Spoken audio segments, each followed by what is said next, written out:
ফেলনা জিনিসে গাছ রোপণ করি, বিদ্যালয়ের সৌন্দর্য বৃদ্ধি করে। ভাঙা বালতিতে দুলন চাপা ফুলের গাছ রোপণ করেছি। মাটির হাঁড়িতে গাছ রোপণ করেছি। প্লাস্টিকের গ্লাসে গাছ রোপণ করেছি। প্লাস্টিকের ঝুড়িতে গাছ রোপণ করেছি। বিস্কুটের বাক্সে গাছ রোপণ করেছি।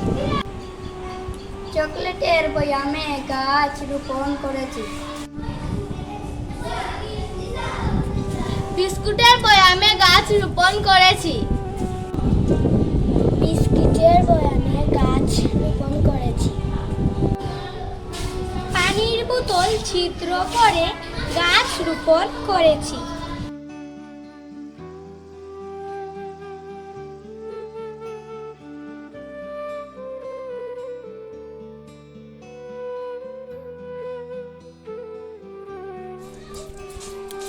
আমরা প্রতিদিন গাছে পানি দেই।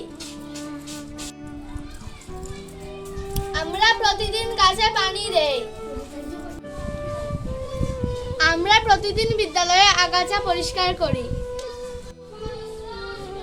এভাবে আমরা বিদ্যালয়ের পরিবেশ সুন্দর রাখি। ফেলনা জিনিস ব্যবহার করে গাছ রোপণ করলে একদিকে যেমন পরিবেশের উপকার হয়, তেমনি খরচও বেঁচে যায়।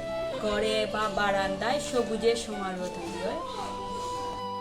এই কার্যক্রমের মাধ্যমে শিক্ষার্থীরা ফেলনা জিনিস ফেলে না দিয়ে গাছ রোপণ করতে পারবে এবং নিয়মিত যত্নের মাধ্যমে বাড়িতে সুন্দর পরিবেশ তৈরি করতে পারবে।